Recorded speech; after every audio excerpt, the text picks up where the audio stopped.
Once upon a time in a land filled with colorful balloons and bouncy castles lived a teacher named Michelle. Michelle wasn't just any teacher, she was a quantity queen.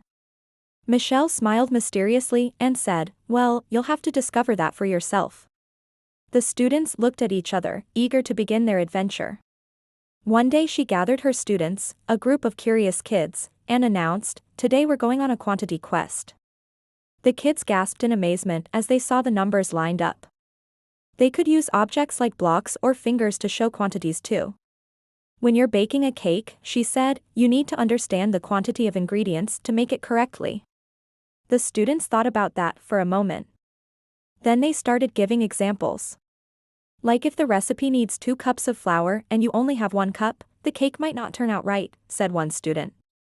They waved goodbye, excited to use their newfound knowledge and skills in all areas of their lives, inspiring many young learners to embrace the magic of math and explore the world with a sense of wonder and curiosity. They couldn't wait to show off what they had learned to their friends and family. Exactly, Michelle said with a smile.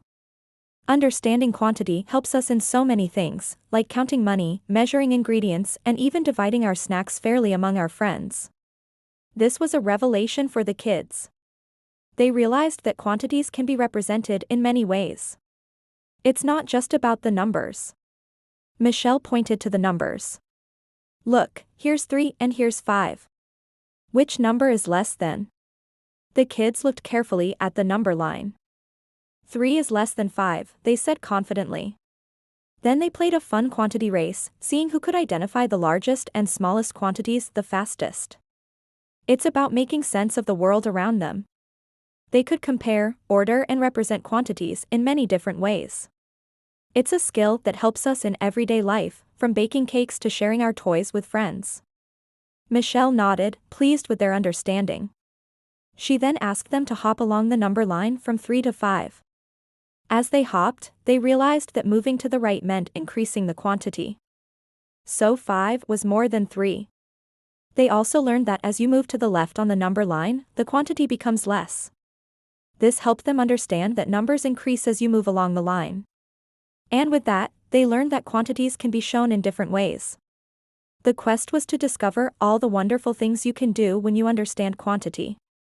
The students continued their discovery quest, exploring quantities all around them.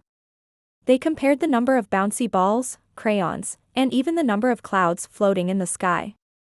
With every activity, their understanding of quantity grew.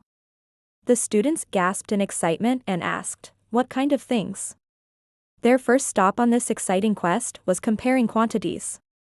Michelle showed them 2 plates. One had 3 juicy red apples and the other 4 shiny green apples. "Which plate has more apples?" she asked. The kids thought for a moment. They looked at the apples carefully. Then they pointed to the plate with the 4 green apples and shouted, "That one has more apples." Michelle gave them a big thumbs up. "Exactly right," she said. 4 is more than 3. The kids cheered when they got it right. They kept playing with the apples, comparing the quantities on each plate. Soon they figured out that when one set has more items than the other set, we say that quantity is greater than. But what if both sets have the same number of items? Michelle asked them to look at 2 plates again. This time both plates had the same number of apples. "Which plate has more apples now?" the kids shouted in unison. "They have the same number of apples." "That's right," Michelle said. "When both groups have the same amount of objects, we say that the quantities are equal." To help them remember, she introduced them to the symbol for equal to, which is a pair of straight lines. Next, Michelle took them to a magical place where numbers marched in a row. It was a number line. For instance, they could use pictures like drawing stars to represent the quantity of things. Michelle then showed them how understanding quantity helps us in everyday life. Finally, Michelle led them in a quantity game.